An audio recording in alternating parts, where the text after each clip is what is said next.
दोस्तों कुछ रीजंस की वजह से हम वीडियोस डाल नहीं पाए थे चैनल पर, तो हमने डिसाइड करा एक कंबाइंड वीडियो बनाएंगे हॉट और बर्निंग टॉपिक्स के ऊपर जो जो इंसिडेंट्स दिसंबर में हुए हैं। तो स्टार्ट करते हैं हम अपना आज का video. So hello, my name is Yogesh Bhatt and you are watching it's essential.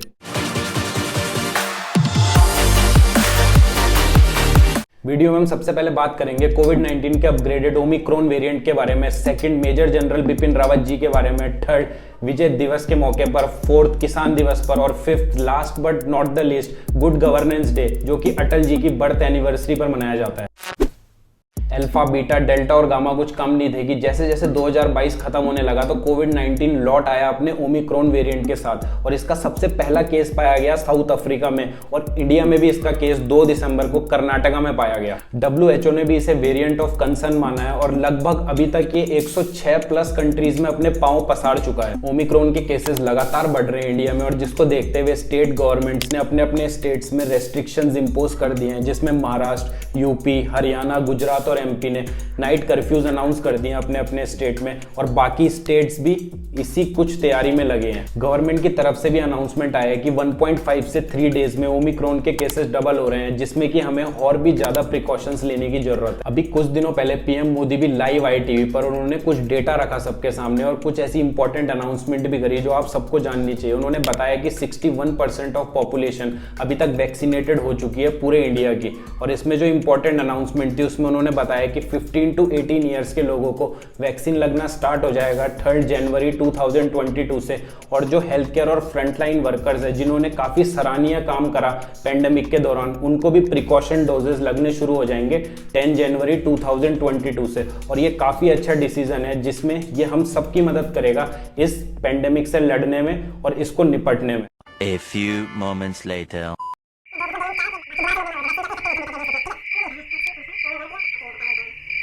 कितना खतरनाक है ओमिक्रॉन वेरिएंट और अगर हम इसी को कंपेयर करें बाकी वेरिएंट्स के साथ, जैसे कि बीटा वेरिएंट जिसका बैड पॉइंट था कि वो रिपीटेड इन्फेक्शंस कॉज कर रहा था, जैसे कि किसी को अगर इन्फेक्शन हुआ है तो वापस उसमें वो इन्फेक्शन देखा जा रहा था। वैक्सीन भी उतने इफेक्टिव थे नहीं वायरस के अगेंस्ट और इसका अगर गुड पॉइंट देखें तो लो ट्रांसमिसिबिलिटी थी, मतलब ये लोगों में कम स्प्रेड हो रहा था। ऐसे ही अगर बात करें हम डेल्टा वेरिएंट की तो उसमें हाई ट्रांसमिसिबिलिटी देखने को मिल रही थी, लोगों में काफ़ी जल्दी स्प्रेड हो रहा था और अगर उसका गुड पॉइंट देखें तो इंडियन जो वैक्सीन्स थी वो वर्क कर रही थी वायरस के अगेंस्ट। ऐसे ही अगर ओमिक्रॉन वेरिएंट को देखें तो इसमें भी रिसर्च तो काफ़ी कम हुई है, रिसर्च अभी चल रही है, इसमें स्टडीज अभी चल रही है, पर यूनिसेफ के एक डेटा के अनुसार हम बात करें तो इसमें बैड जो पॉइंट्स बताए जा रहे हैं काफ़ी तेजी से स्प्रेड हो रहा है, वैक्सीन्स भी उतनी इफेक्टिव इसमें साबित नहीं हो रही हैं, पर जो इसका गुड पॉइंट है ये लेस सीवर है डेल्टा से, मतलब ये कम खतरनाक है डेल्टा से और जिस तरीके का डेल्टा ने कहर मचाया था, सेकंड वेव जिस वजह से आ गई थी इंडिया में, तो उस हिसाब से ये कम खतरनाक बताया जा रहा है। हमारी तरफ से आप सब लोगों से एक ही रिक्वेस्ट है, जो भी लोग ये वीडियो देख रहे हैं कि सोशल डिस्टेंसिंग का पालन करें,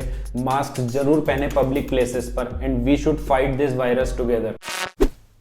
नेक्स्ट हम बात करेंगे स्वर्गीय मेजर जनरल बिपिन रावत जी के बारे में, जिनका कि एक अनफॉर्चुनेट इंसिडेंट में 8 दिसंबर 2021 को निधन हो गया। तमिलनाडु के कुन्नूर डिस्ट्रिक्ट से दिन के 12:20 पर यह न्यूज आई कि सेना का एक हेलीकॉप्टर MI-17V5 क्रैश हो गया है और उस क्रैश के बाद उसमें आग भी लग गई है, जिसमें हमारे मेजर जनरल बिपिन रावत, उनकी वाइफ मधुलिका रावत और बाकी सेना के अलग अलग रैंक के अधिकारी सवार थे। और अगले दिन जब राज्यसभा में डिफेंस मिनिस्टर राजनाथ सिंह बोले तो उन्होंने वहां पर कंफर्म किया कि मेजर जनरल बिपिन रावत के साथ 13 और सेना के लोगों की वहां पर डेथ हो चुकी है।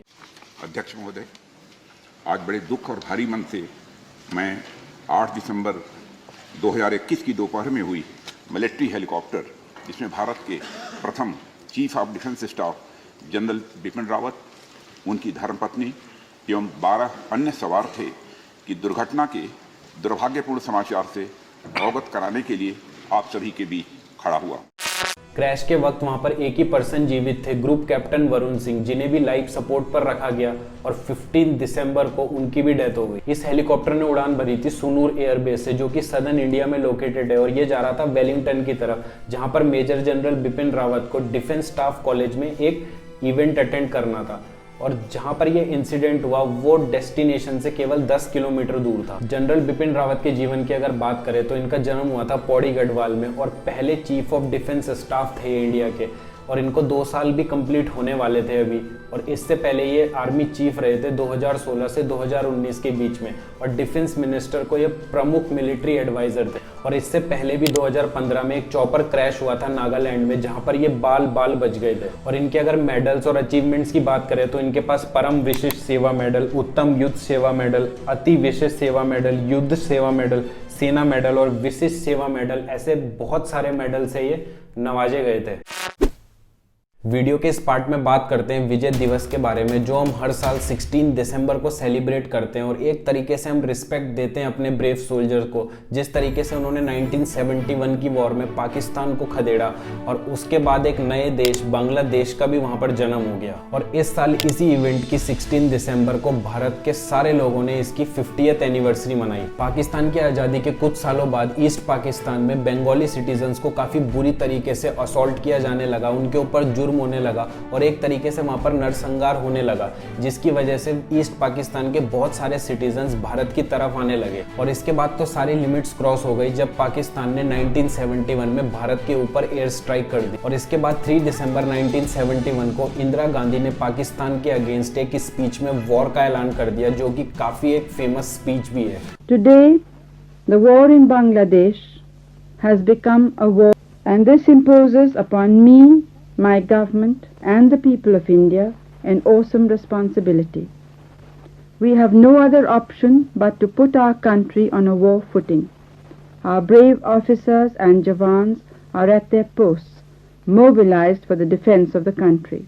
और फिर तो भारतीय सेना ने ईस्ट पाकिस्तान के बहुत सारे एरियाज को कैप्चर करना शुरू कर दिया। और इसी बीच एल्बर्ट एप्टा नाम के एक सैनिक ने, जो कि बुरी तरह इंजर्ड हो गए थे वहाँ पर उसके बाद भी 2 मशीन गन को डिस्ट्रॉय करा पाकिस्तान की, जो काफ़ी डिस्ट्रक्शन प्रोवाइड कर रही थी इंडिया को, और इस मिशन को एक तरीके से कंप्लीट कर दिया। और इसी ब्रेवरी के लिए एल्बर्ट एप्टा को मरणोपरांत परमवीर चक्र से नवाजा गया। और उसके बाद तो इंडियन एयरफोर्स ने एयर स्ट्राइक कर दिए ईस्ट पाकिस्तान में, जो वहाँ पर मेन एरियाज थे, और इंडियन नेवी ने भी वहाँ पर फुल सपोर्ट किया। और एक ऑपरेशन ट्राइडेंट नाम से चलाया गया, जो कि 4 दिसंबर को शुरू हुआ, और इसी दिन को हम इंडियन नेवी डे नाम से भी मनाते हैं। और 16 दिसंबर को यहाँ पर पाकिस्तान ने 93,000 सोल्जर्स के साथ भारत के सामने सरेंडर कर दिया। और एक बहुत फेमस पिक्चर हमें नजर आती है, जहाँ पर जनरल ए नियाजी, पाकिस्तान के जो जनरल थे, वो सरेंडर करते हुए नजर आ रहे हैं भारत के जनरल जगजीत सिंह अरोड़ा के सामने। और 17 दिसंबर को यहाँ पर इंदिरा गांधी ने रात को 8 बजे ये अनाउंस भी कर दिया कि पाकिस्तान भारत के सामने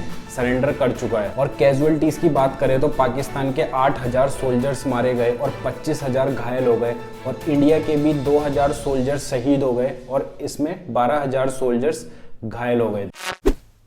छठ टपकती है उसके कच्चे घर की, फिर भी वो किसान करता है दुआ बारिश की। हर साल 23 दिसंबर को हम सेलिब्रेट करते हैं किसान दिवस, जो कि हमारे 5th प्राइम मिनिस्टर चौधरी चरण सिंह की बर्थ एनिवर्सरी भी है, और हम उन्हें पॉपुलरली किसान नेता के रूप में जानते थे। चौधरी चरण सिंह जी ने बहुत सारी ऐसी पॉलिसीज इंट्रोड्यूस करी एग्रीकल्चर सेक्टर में, जिसने फार्मर्स की लाइफ को काफी हद तक इंप्रूव कर दिया था। चौधरी चरण सिंह एक पॉलिटिशियन ही नहीं, एक किसान नेता ही नहीं, बल्कि एक विचारधारा थे। ये काफी प्रभावित थे गांधी जी के नॉन वायलेंट स्ट्रगल से, जो वो लड़ाई लड़ रहे थे अंग्रेजों के खिलाफ, जिसमें सिविल डिसोबीडियंस मूवमेंट और नॉन कोऑपरेशन मूवमेंट भी शामिल थे। और ऐसे ही मूवमेंट्स में शामिल होने के कारण 1930, 1940 और 1942 में जेल में भी रहे। अब 1937 में चुनाव लड़े और ये चुन के आए बागपत कॉन्स्टिट्यूएंसी से, और 1938 में इन्होंने agriculture produce market bill introduce करा, और 1939 में इन्होंने डेप्ट रिडेम्पशन बिल और लैंड यूटिलाइजेशन बिल इंट्रोड्यूस करा। और इनका मेन फोकस इसी बात पर था कि जो छोटे छोटे किसान है और जो उनसे पैसे वसूल लिए जाते थे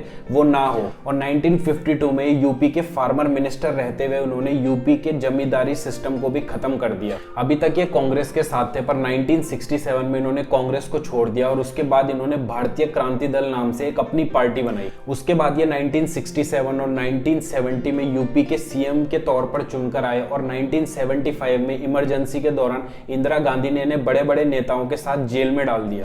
उसके बाद 28 जुलाई 1979 से 14 जनवरी 1980 तक ये कांग्रेस की सपोर्ट से भारत के प्रधानमंत्री भी रहे और 1987 में इनकी डेथ हो गई, पर तब तक ये हमेशा लीड करते रहे लोक दल को और किसानों की आवाज हमेशा उठाते रहे। आज भी इंडिया की 60% ऑफ पॉपुलेशन डायरेक्टली और इनडायरेक्टली डिपेंड रहती है एग्रीकल्चर के ऊपर, और जो भारत कभी एक इंपोर्ट डिपेंडेंट कंट्री हुआ करता था एग्रीकल्चर के मामले में, आज वो लार्जेस्ट एक्सपोर्टर बन चुका है वर्ल्ड का और सेकंड नंबर पर आता है। और ये सब कुछ हो पाया चौधरी चरण सिंह जी की बदौलत, जिन्होंने कुछ ऐसे बिल्स इंट्रोड्यूस करे जो हमेशा फार्मर्स के लिए फेवरेबल साबित हुए। 2021 में 3 फार्म बिल्स इंट्रोड्यूस करे गए थे पार्लियामेंट में और उसके बाद वो पास भी हो गए थे, और उसके बाद से किसान 1 साल से दिल्ली की सड़कों पर बैठे हुए थे और इसके खिलाफ लगातार प्रोटेस्ट कर रहे थे। और इसी साल 2021 में भारत सरकार ने इन कानूनों को वापस ले लिया, जिसकी वजह से यहाँ पर किसानों की जीत हुई। इसी वजह से ये किसान दिवस और भी खास बन जाता है। गुरु नानक देव जी का पवित्र प्रकाश पर्व है।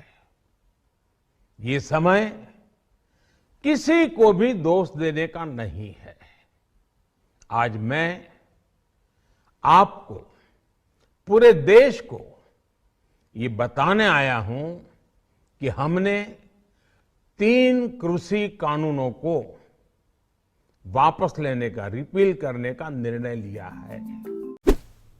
वीडियो के लास्ट पार्ट में हम बात करते हैं भारत के सबसे लोकप्रिय और चहेते प्रधानमंत्री स्वर्गीय श्री अटल बिहारी वाजपेयी जी के बारे में, जिनकी बर्थ एनिवर्सरी को हम गुड गवर्नेंस डे के रूप में भी मनाते हैं। उस समय के प्रधानमंत्री नरसिंह राव जी ने भारत का पक्ष रखने के लिए मुझे विरोधी दल के नेता के नाते जेनेवा भेजा था और पाकिस्तानी उसे देखकर चमत्कृत रह गए। उन्होंने कहा कि ये कहां से आए हैं, क्योंकि उनके यहां विरोधी दल का नेता ऐसे राष्ट्रीय कार्य में भी सहयोग देने के लिए तैयार नहीं होता। वो हर जगह अपने सरकार को गिराने के काम में लगा रहता है।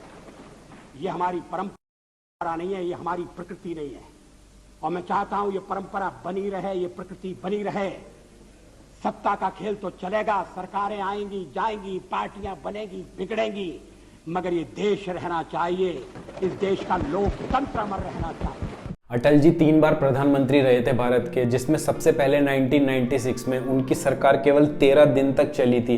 1998 में उनकी सरकार 13 महीने तक चली थी और 1999 में पूरे 5 साल तक वो प्रधानमंत्री रहे थे। और वो अकेले प्रधानमंत्री थे जो इंडियन नेशनल कांग्रेस के ना होके और जिन्होंने सत्ता में पूरे 5 साल बिताए थे। वैसे तो अटल जी ने काफ़ी कुछ कंट्रीब्यूट करा था भारत के लिए, पर ऐसे 3 कंट्रीब्यूशन को जानते हैं जिसके लिए वो हमेशा याद रखे जाएंगे। सबसे पहले जो उन्होंने इंडिया की इकोनॉमी को स्टेबल मेंटेन रखा। आजकल अगर इकोनॉमी 5% और 7% तक बढ़ जाए तो काफ़ी हो हल्ला हो जाता है, पर उनके समय पर जो इकोनॉमी थी वो 8% तक थी और इन्फ्लेशन रेट जो था वो 4% डाउन तक था। और ऐसा नहीं हुआ कि उनके टाइम पर सिचुएशन खराब नहीं हुए, कोई ऐसी सिचुएशन नहीं आई जिसकी वजह से प्रॉब्लम्स फेस ना करनी पड़ी हो।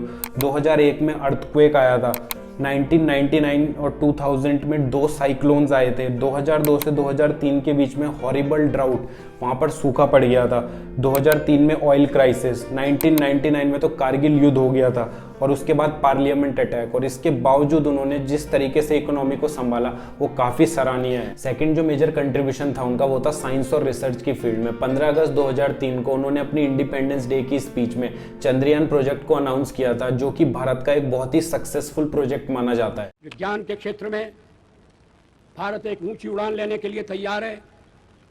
मुझे ये बताने में बड़ी खुशी हो रही है कि सन 1908 से पहले भारत चंद्रमा पर अपना अंतरिक्ष यान भेजेगा। इसका नाम होगा चंद्रयान प्रथम। 1998 में एक ही हफ्ते के अंदर 5 न्यूक्लियर टेस्ट भारत ने करे, जिसके ऊपर एक फेमस पोखरान मूवी भी बनी हुई है। और इन्हीं कुछ कंट्रीब्यूशन की बदौलत अटल जी ने भारत को एक अलग ही मुकाम पर पहुंचा दिया साइंस और रिसर्च की फील्ड में। थर्ड जो उनका मेजर कंट्रीब्यूशन था वो था रोड प्रोजेक्ट्स को लेकर, और उनका टारगेट यही था कि भारत की मेन सिटीज को रोड के थ्रू हम कनेक्ट करें। और इसमें भारत का सबसे लंबा प्रोजेक्ट और दुनिया का 5वां सबसे लंबा, जिसकी लंबाई थी 5846 किलोमीटर, 5846 किलोमीटर। और इसमें जो सिटीज कनेक्ट हो रही थी वो मेजर मेट्रोपॉलिटन सिटीज थी, जैसे दिल्ली नॉर्थ में, चेन्नई साउथ में, कोलकाता ईस्ट में और मुंबई वेस्ट में, और वो एक क्वाड्रिलेटरल फॉर्म कर रही थी, जिसे हम आज गोल्डन क्वाड्रिलेटरल के नाम से भी जानते हैं। दोस्तों कमेंट बॉक्स में कमेंट करके जरूर बताएं कि वीडियो का कौन सा पार्ट आपको सबसे अच्छा लगा। वीडियो को लाइक करें, चैनल को सब्सक्राइब करें, और कोविड को तो हम फैलने से रोक ही रहे हैं, पर इस वीडियो को ज्यादा से ज्यादा फैलाएं। जय हिंद। तोड़ दो सब्सक्राइब बटन। सब्सक्राइब करते कैसे यार, मुझे बताओ एक बार। जो लाल में लिखा रहता है ना सब्सक्राइब, उसे कुछ तो करो उसके बाद जो घंटा है उसे भी दबा दो दोस्तों। समझ रहे हो लाल बटन, और जो घंटा है उसके पास जाओ और ऐसा नीचे से दबा दो, बिल्कुल बजा दो उस घंटे। काट दे भाई, शुरू हो।